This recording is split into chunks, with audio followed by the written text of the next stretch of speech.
Hello students, तो आज हम स्टार्ट करते हैं बॉडी फ्लूइड एंड सर्कुलेशन का पार्ट 2। इससे पहले लेक्चर में हमने देखा था कि बॉडी फ्लूइड एंड सर्कुलेशन का पार्ट 1 देखा था, जिसके अंदर हमने मेनली ब्लड की बात की थी। ठीक है, हमने ब्लड ग्रुप जाना था कि ब्लड ग्रुप कैसे फाइंड करते हैं या ब्लड के कंपोनेंट्स क्या होते हैं, वो सब हमने देखा था। इस लेक्चर में हम देखेंगे कि ब्लड वेसल्स क्या होती हैं, स्ट्रक्चर ऑफ हार्ट कैसा होता है, मतलब कि हार्ट का स्ट्रक्चर कैसा होता है, और कंडक्शन पाथवे क्या होता है, मतलब कि हार्ट के अंदर जो सिग्नल्स जाते हैं, हार्ट मायोजेनिक होता है वो क्यों होता है, और कैसे कैसे सिग्नल ट्रांसमिट होते हैं उसके अंदर, वो सब देखेंगे। तो आइए हम स्टार्ट करते हैं। ब्लड वेसल्स, ठीक है। तो ब्लड वेसल्स क्या होती है, इससे पहले हम पढ़ चुके हैं आर्टरी क्या होती है और वेन क्या होती है। ठीक है, अभी हम दिखाते हैं। देखो, जो ब्लड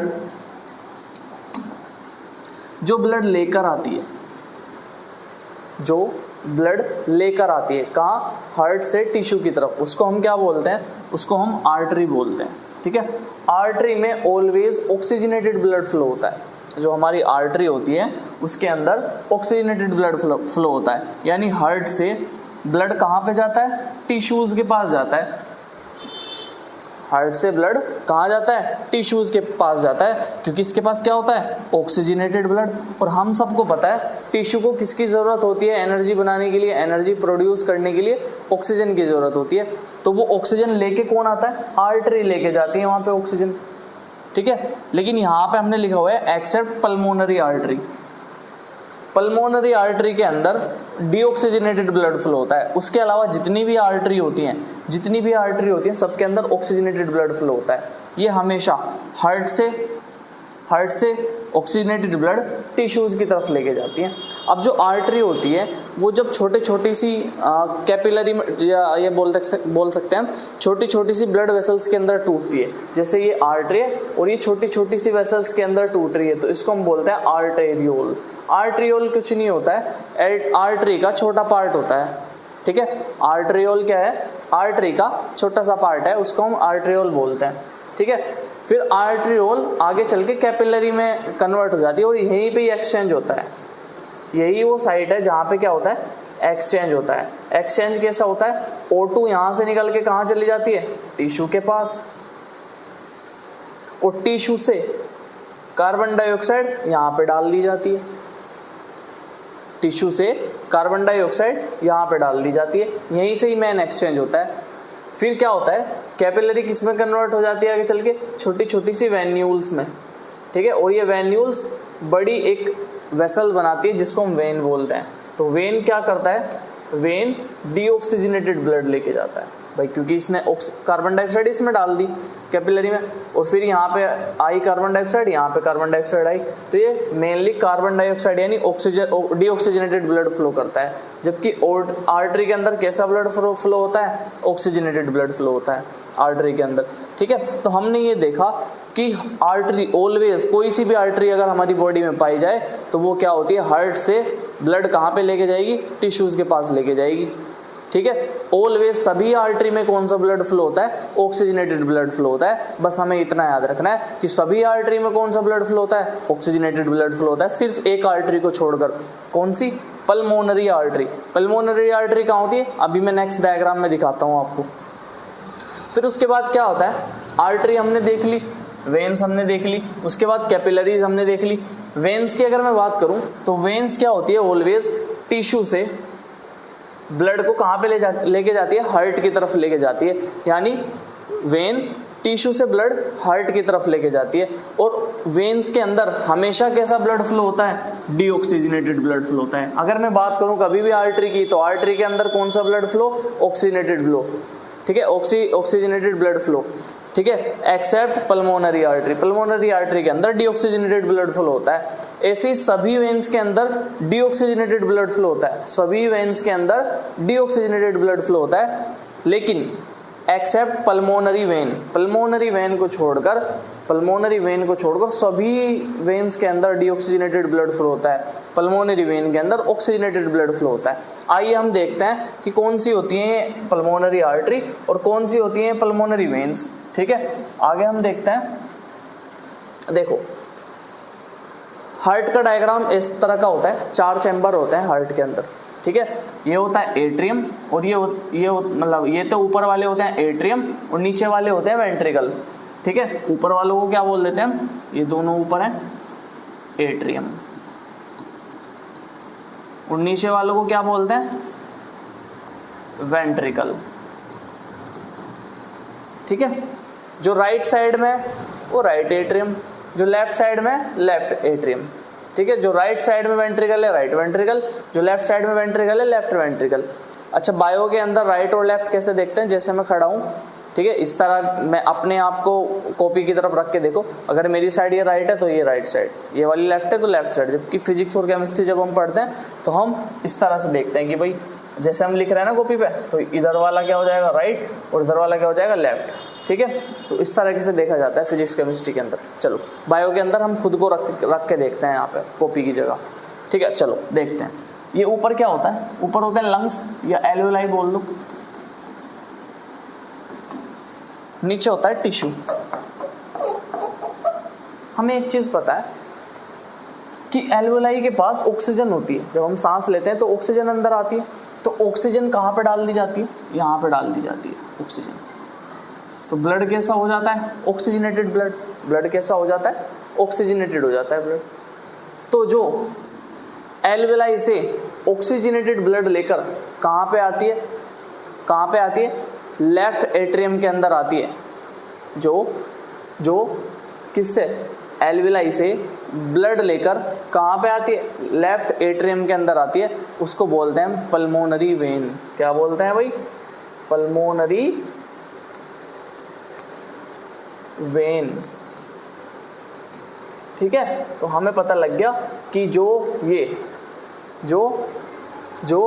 एल्वेलाई से ऑक्सीजनेटेड ब्लड लेकर एट्रियम की तरफ आएगी, लेफ्ट वाले एट्रियम की तरफ आएगी, उसको बोलेंगे हम पल्मोनरी वेन। तो ये ऑक्सीजनेटेड ब्लड लेकर आ रही है, ऑक्सीजनेटेड ब्लड यहाँ पे डाल दिया जाता है एट्रियम के अंदर, एट्रियम उसको वेंट्रिकल में भेज देता है और फिर वो वेंट्रिकल से ऑक्सीजनेटेड ब्लड कहाँ पे जाता है, टिश्यूज के पास जाता है और यहाँ पे अपनी ऑक्सीजन दे देता है, ठीक है। इसको हम क्या बोलते हैं, इसको बोलते हैं हम एओर्टा। क्या बोलते हैं इसको, एओर्टा, ठीक है। अभी मैं नाम याद करा दूंगा इसके। देखो उसके बाद हमें पता चल गया कि टिश्यू को ऑक्सीजन मिल गई, अब टिश्यू बदले में क्या दे देता है यहाँ पे, कार्बन डाइऑक्साइड। तो इसीलिए सारा ब्लड कैसा हो जाता है, डीऑक्सीजनेटेड। तो जो टिश्यू से ब्लड वेसल जाती है, ये जा रही है, देखो ये रही, हार्ट की तरफ जा रही है, हार्ट की तरफ जा रही है ना टिश्यू से, तो इसको हम क्या बोलते हैं, इसको बोलते हैं हम पल्मोनरी आर्टरी।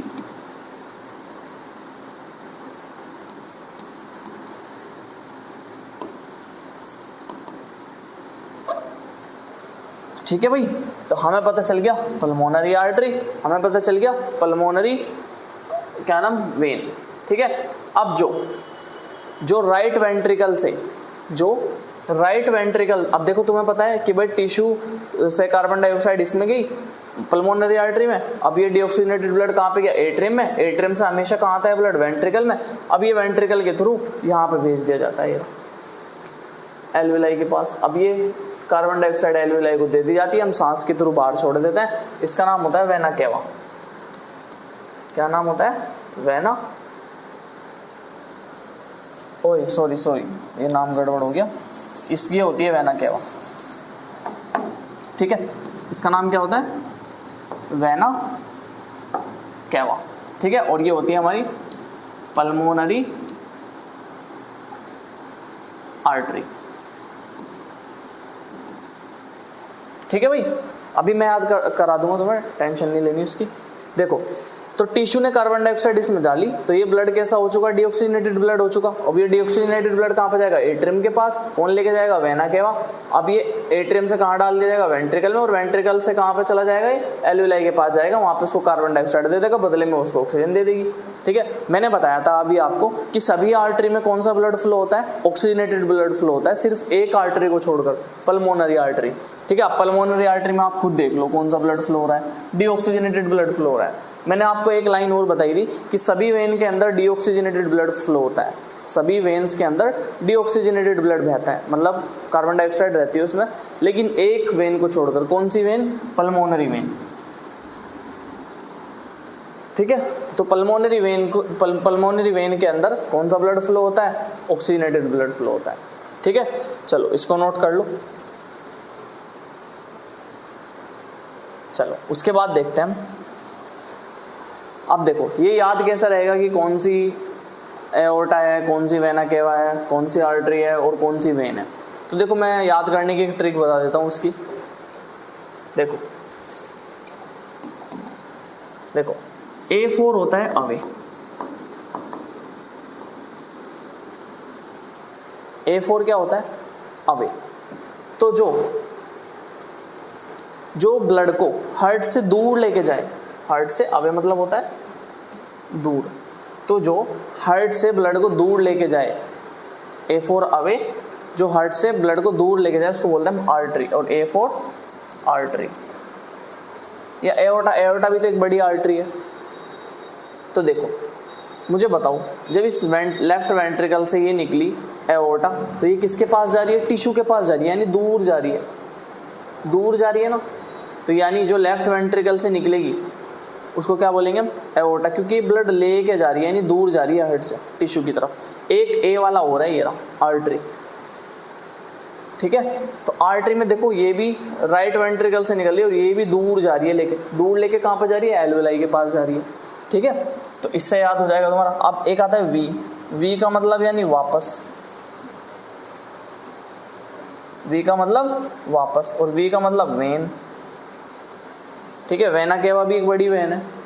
तो जो हार्ट की तरफ ब्लड वापस ले, यानी वी मतलब वापस, जो वापस हार्ट की तरफ लेके आती है उसको हम क्या बोलते हैं? वेन। तो देखो टिश्यू से जो डीऑक्सीजनेटेड ब्लड जा रहा है, तो ये कहाँ पे जा रहा है? हार्ट की तरफ जा रहा है, ये जा रहा है ना हार्ट की तरफ। ठीक है, देख लो टिश्यू से कहाँ जा रहा है? हार्ट की तरफ जा रहा है, वापस जा रहा है ना, तो इसीलिए इसको क्या बोलेंगे? वेना केवा, वी से बन रहा है ना। अब देखो ये भी ब्लड लेके कहाँ आ रही है? हार्ट की तरफ आ रही है, ये रही पल्मोनरी वेन, वी से बन रहा है ना, यानी वापस हार्ट में आ रही है। देखो ये आ रही, हार्ट के अंदर आ रही है। ठीक है, तो यहाँ से क्या बन जाएगा? वी मतलब वापस और वेन। ठीक है, या तो ऐसे याद रख लो, ठीक है, या फिर एक तरीका और है इसका याद रखने का, यानी जो ए वाले हैं वो वी से निकलेंगे और वी वाले ए से निकलेंगे। मतलब क्या है? वेंट्रिकल है दोनों, तो इनसे हमेशा ए वाली निकलेंगी। ए वाली कैसे? देखो वेंट्रिकल का मैं दूसरे कलर से बना देता हूँ। देखो वेंट्रिकल का वी, ठीक है, मतलब ऐसा याद रखना है कि जो वी वाले हैं उनसे ए वाले निकलेंगे और ए वाले में मतलब वी से ए मिलेगा और ए से वी मिलेगा, उल्टा होगा। यानी वी से क्या निकलेगा? हमेशा ए। ये भी क्या है? वी, तो इससे क्या निकलेगा? ए। ये वाले क्या है? ए से क्या निकलेगा? वी, ये रहा वेना केवा।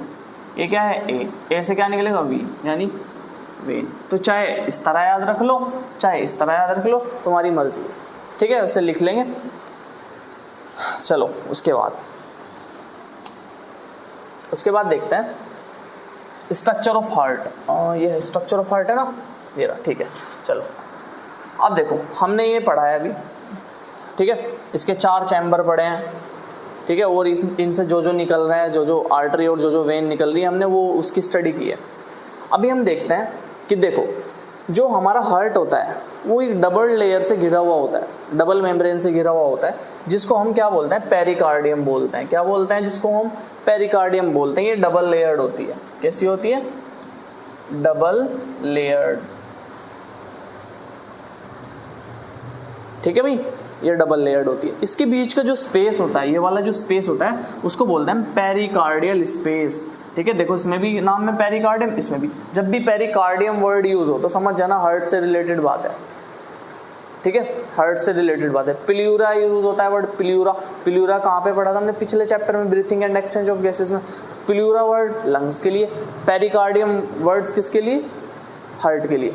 तो जो डबल लेयर मेम्ब्रेन होती है उसको क्या बोलते हैं? पेरिकार्डियम बोलते हैं। इसके बीच का जो स्पेस होता है पेरिकार्डियल स्पेस होता है। ठीक है, अब इसके बीच में एक फ्लूइड भरा हुआ होता है। यहाँ पे इन दोनों स्पेस, मतलब इन दोनों लेयर के बीच जो स्पेस होता है उसके अंदर एक फ्लूइड भरा होता है, जिसको हम क्या बोलते हैं? पेरिकार्डियल फ्लूइड बोलते हैं। देखो पेरी वर्ड आ रहा है बार बार। ठीक है, तो पेरिकार्डियल फ्लूइड यहाँ पे भरा होता है। ये फ्लूइड क्यों भरा होता है? ये इनके बीच, इन दोनों लेयर के बीच फ्रिक्शन को कम करता है। फ्रिक्शन मतलब रगड़ने से जो मतलब घिस जाए ना, वहाँ पे डैमेज ना हो जाए वॉल, तो उसको क्या कम करता है? प्रिवेंट करता है, यानी रिड्यूस करता है फ्रिक्शन को, ताकि फ्रिक्शन ना लग जाए। ठीक है, तो उसको रिड्यूस करके रखता है। ठीक है भाई, तो इतनी कहानी समझ में आएगी, मैंने बाहर बाहर की लेयर तुम्हें बता दी। ठीक है, अब उसके बाद देखते हैं, उसके बाद क्या देखते हैं, जो हमारे राइट एट्रियम और लेफ्ट एट्रियम है इनके बीच में एक दीवार मिलती है, ये एक दीवार है। इस दीवार को मैं चलो वाइट से बना देता हूँ, लो, ठीक है, दिख रही है। तो इस दीवार को हम क्या बोलते हैं, इंटर आर्टरियल सेप्टम। सेप्टम का मतलब होता है अलग अलग करना किसी भी चीज को। ठीक है, जैसे नेजल सेप्टम पढ़ा था हमने, ये नेजल सेप्टम है, ये दोनों नोज को, मतलब दोनों जो हमारी नेजल कैविटी देखे, जो सेप्टम होता है हमारे दोनों नोस्ट्रिल्स को अलग अलग कर रहा है, इसको और इसको, जो सेप्टम है बीच में, इसको नेजल सेप्टम बोलते हैं। सेप्टम का मतलब होता है कि अलग अलग करना। ठीक है, तो ये जो दोनों एट्रियम को अलग करता है उसको बोलते हैं इंटर एट्रियल सेप्टम। ऐसे ही जो दो वेंट्रिकल को अलग करेगा उसको भी यही बोलेंगे, क्या, इंटर वेंट्रिकुलर सेप्टम। देखो नाम पे ही है इनका, कुछ दिमाग भी नहीं लगाना, ऐसे के ऐसे नाम याद हो जाएंगे तुम्हारे। मतलब इंटर एट्रियल सेप्टम, सेप्टम मतलब अलग करने वाली, जो वेंट्रिकल को दोनों को अलग करेगा इंटर वेंट्रिकुलर सेप्टम। अब जो दोनों एट्रियम और वेंट्रिकल को अलग करेगा, एट्रियम को और वेंट्रिकल को अलग कर रहा है, उसको क्या बोलेंगे, एट्रियो वेंट्रिकुलर सेप्टम। उसमें दोनों के नाम आएंगे क्योंकि दोनों को अलग अलग कर रहा है, उसको क्या बोलेंगे, एट्रियो वेंट्रिकुलर सेप्टम। अब मुझे बताओ सेप्टम याद हुए क्या, बस ये 3 सेप्टम है। 2 एट्रियम के बीच में मिलेंगे इंटर एट्रियम सेप्टम। ठीक है, 2 वेंट्रिकुलर के बीच में मिलेंगे इंटर वेंट्रिकुलर सेप्टम।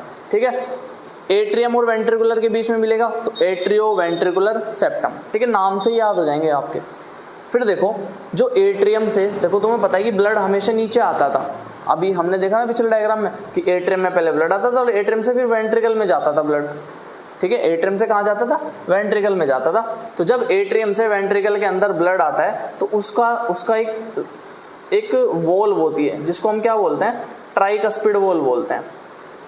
क्या बोलते हैं, देखो 1 2 3, इसलिए इसको क्या बोला, ट्राइकस्पिड वॉल्व बोला। इसको क्या बोलते हैं, ट्राइकस्पिड वॉल्व।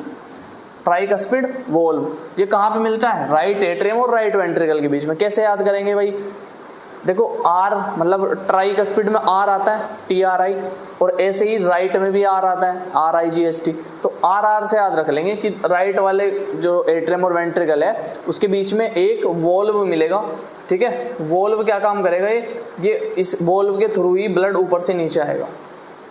ठीक है, जबकि जो लेफ्ट एट्रियम और लेफ्ट वेंट्रिकल होता है ना उसके बीच बाइकस्पिड वॉल्व मिलता है। कौन सा वॉल्व मिलता है, बाइकस्पिड वॉल्व, जिसको हम मिट्रल वॉल्व भी बोल देते हैं। तो जो बाइकस्पिड वॉल्व होता है वो लेफ्ट एट्रियम और लेफ्ट वेंट्रिकल के बीच में मिलता है। इस पर क्वेश्चन आ सकता है तुम्हारा। ठीक है, राइट एट्रियम और राइट वेंट्रिकल के बीच कौन सा वॉल्व, ट्राइकस्पिड। ठीक है, R फॉर राइट, ट्राई मतलब TRI, R वहां पे भी आ रहा है। ठीक है, बाइकस्पिड और बाइकस्पिड के बीच में कौन सा वॉल्व मिलता है, मतलब sorry left atrium left ventricle के बीच कौन सा वॉल्व मिलता है, बाइकस्पिड वॉल्व मिलता है। ठीक है भाई, इतना तुम्हें याद रखना है। फिर उसके बाद जो ये वॉल्व होते हैं तुम्हारे, कस्पिड वॉल्व होते हैं, दोनों ही cuspid valve one direction flow करवाते हैं। वन डायरेक्शनल फ्लो मतलब ऊपर से ब्लड हमेशा नीचे आता है, ऐसा नहीं कि नीचे से ऊपर ब्लड चला जाए, बस वन डायरेक्शनल फ्लो होता है। मतलब एक बार अगर हार्ट एट्रियम से ब्लड वेंट्रिकल में जाएगा ना, वेंट्रिकल से एट्रियम में नहीं जाएगा फिर। ठीक है, उसके बाद जो दोनों वेंट्रिकल होते हैं ना, अब तुम्हें पता है लेफ्ट वेंट्रिकल से क्या निकलता है, लेफ्ट वेंट्रिकल कहाँ पे जाता है, लेफ्ट वेंट्रिकल से एक डक्ट जाती है यहाँ पे, अभी मैंने याद करवाई तुम्हें, जिसको हम क्या बोलते हैं बताओ, एओर्टा।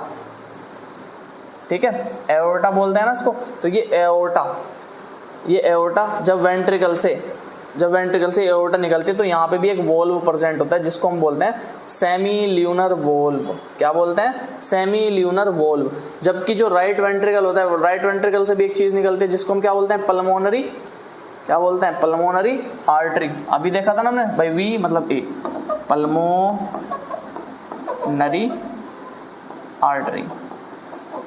तो जो पल्मोनरी आर्टरी है ये जब राइट वेंट्रिकल से निकलती है तो यहाँ पे भी एक वॉल्व प्रेजेंट होता है जिसको हम सेमी ल्यूनर वॉल्व भी बोलते हैं। तो ये दोनों वॉल्व क्या होते हैं, जो लेफ्ट वेंट्रिकल और राइट वेंट्रिकल से निकलती हैं जब तक, तो वहाँ पे जो 2 वॉल्व प्रेजेंट होते हैं उनको क्या बोलते हैं, सेमी ल्यूनर वॉल्व बोलते हैं।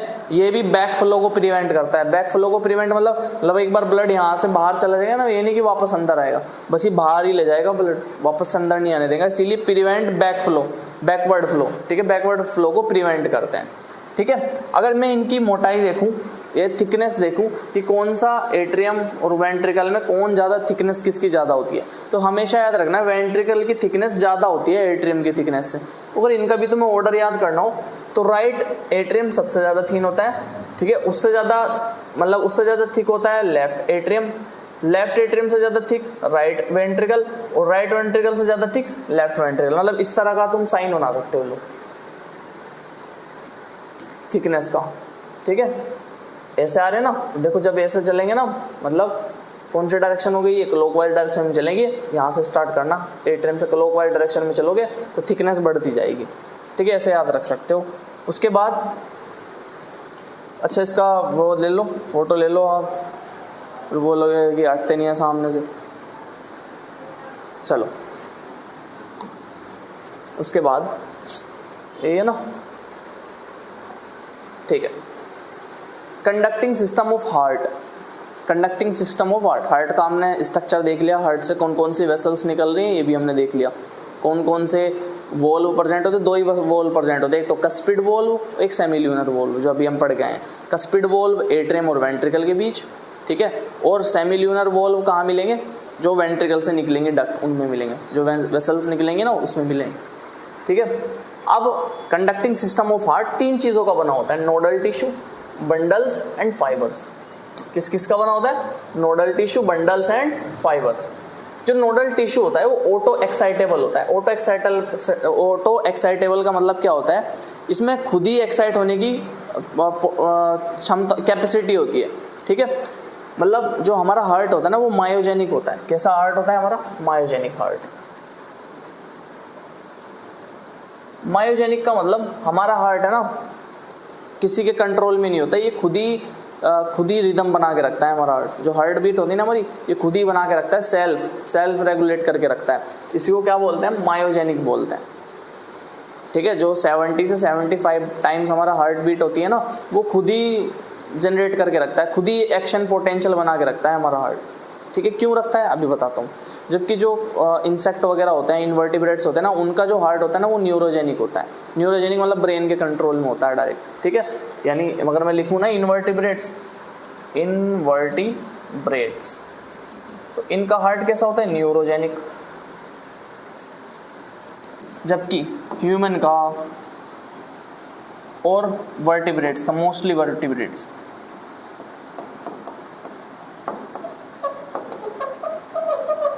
इनका जो हार्ट होता है ना वो मायोजेनिक होता है। मायोजेनिक का मतलब खुद ही एक्शन पोटेंशियल जनरेट करता है हार्ट बीट का, ठीक है। जैसे सबसे पहले मैं नोडल टिश्यू दिखाता हूँ, तो मैं नोडल टिश्यू कहाँ होते हैं, तो देखो एक नोडल टिश्यू ये रहा और एक नोडल टिश्यू ये रहा। इस वाले को हम बोलते हैं साइनो एट्रियल नोड। इसको आपने पढ़ा होगा एसए नोड पढ़ा है ना मैं भाई, ये क्या है, एसए नोड। इसकी फुल फॉर्म होती है साइनो एट्रियल नोड। ये पेस मेकर होता है, मतलब हमारा रिदम बना के रखता है हार्ट का, ठीक है। यानी जनरेट करता है एक्शन पोटेंशियल 70 से 75 पर मिनट बीट बना के रखता है, जो हमारा एसए नोड होता है। अब ये सिग्नल देता है किसको, एवी नोड को। यहाँ पे क्या प्रेजेंट है, एट्रियो वेंट्रिकुलर नोड यानी एवी नोड, ठीक है। तो ये इसको सिग्नल दे रहा है, देखो ये दे रहा सिग्नल। अब ये सिग्नल यहाँ से आया, ठीक है। अब मुझे बताओ इसकी लोकेशन क्या है, ये राइट एट्रियम है ना, तो इसको लोकेशन अगर कोई पूछे अपर राइट कॉर्नर है ना ये, ठीक है, upper right corner of right atrium यहाँ पे प्रेजेंट होता है ऐसे नोड, ठीक है। जबकि एवी नोड कहाँ पे होता है, एवी नोड कहाँ पे होता है, देखो किसके पास होता है, ये जो कौन सा सेप्टम है हमारा, एट्रियो वेंट्रिकुलर सेप्टम, ठीक है। और होता कहाँ पे, ये भी राइट एट्रियम के अंदर। भाई ये राइट एट्रियम में ही है ना, ये भी राइट एट्रियम में है ना। ये थोड़ा सा कहाँ होता है, लेफ्ट की तरफ होता है, नीचे की तरफ होता है, ठीक है। लोअर होता है, लेफ्ट होता है। किसके पास होता है, एट्रियो वेंट्रिकुलर सेप्टम के पास होता है एवी नोड, ठीक है। अब तुम्हें पता है कि इम्पल्स आया कि भाई हार्ट बीट को 70 से 75 टाइम्स बीट कराना है पर मिनट में। तो यहाँ से एसए नोड ने सिग्नल दिया, क्योंकि मायोजेनिक है, खुद सिग्नल बनाएगा नोडल टिश्यू, तो ये एवी नोड को दे देता है, तो ये नोडल टिश्यू हो गया। अब इससे बंडल्स निकलते हैं, ठीक है। जो ये बंडल होता है इसको बोलते हैं बंडल ऑफ हिस। क्या बोलते हैं, बंडल ऑफ हिस। और इस बंडल ऑफ हिस का दूसरा नाम होता है एवी बंडल भी बोल देते हैं इसको। अब ये दो पार्ट में डिवाइड हो जाता है, एक तो चला जाता है कौन से वाले पार्ट में, राइट पार्ट में, ये रहा ये जा रहा है राइट पार्ट में, और एक चला जाता है लेफ्ट पार्ट में। ठीक है, जो राइट में जाता है उसको बोल देते हैं राइट बंडल ब्रांच, और जो लेफ्ट पार्ट में जाता है उसको बोलते हैं हम लेफ्ट बंडल ब्रांच। ठीक है भाई, जो राइट में जा रहा है राइट बंडल ब्रांच, लेफ्ट में जा रहा है लेफ्ट बंडल ब्रांच। इससे इस तरह के कुछ कुछ फाइबर निकलते हैं, देखो ये निकलते हुए दिखा रहे हैं, ये जो फाइबर निकलते हैं इसको हम क्या बोलते हैं, पुरकिंजे फाइबर्स बोलते हैं। क्या बोलते हैं, पुरकिंजे फाइबर्स बोलते हैं। तो इस तरह इंपल्स आता है ऐसे नोड से एवी नोड के पास आएगा। एवी नोड से कहाँ आएगा बताओ, बंडल ऑफिस के पास, यानी एवी बंडल के पास। एवी बंडल से कहाँ जाएगा, राइट और लेफ्ट ब्रांच के अंदर और पुरकिंजे फाइबर्स के अंदर। तो ये हार्ट की जो वॉल होते हैं ना, उसको क्या काम करते हैं, इंपल्स को सप्लाई करते हैं, मतलब इंपल्स इस तरह जनरेट होकर आता है हमारा। ठीक है, कभी कभी सीक्वेंस पूछ लेते हैं इसका कि कैसे कैसे आ रहा है, तो तुम सीक्वेंस इसका आसानी से बता दोगे। ठीक है, इसके कुछ PYQ देख लेते हैं। चल ठीक है, पहले स्क्रीनशॉट ले लो। चलो PYQ देखते हैं इसके। देखो, following are the stages of pathway of conduction of an action potential, और कब आया हुआ है, 2024 के अंदर आया हुआ। ठीक है, तो देखो वही आ गया सीक्वेंस बताना है। सबसे पहले तुम्हें पता है SA नोड के बाद AV नोड के बाद बंडल ऑफिस, जिसको AV बंडल भी बोलते हैं, AV बंडल है ये रहा 3। उसके बाद ब्रांच में राइट और लेफ्ट में ये ब्रांचेस 4 और 5। तो देखो पहले क्या आएगा E, दूसरा नंबर क्या है ये ना C, तीसरा नंबर क्या है A, चौथा नंबर क्या है D, और पांचवा नंबर क्या है, पांचवा नंबर B। ECADB कोई सा ऑप्शन है क्या, ECA, लो फर्स्ट ही आ गया, लो पहला ही ऑप्शन आ गया हमारा। ठीक है, सेकंड देखते हैं इसका क्वेश्चन। मैच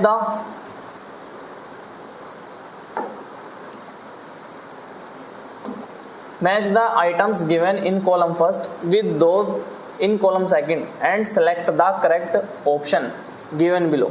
ठीक है भाई, तो नीट 2018 का क्वेश्चन है। तो इसमें क्या बोल रहा है कि मैच करना है कॉलम A को कॉलम सेकंड के साथ।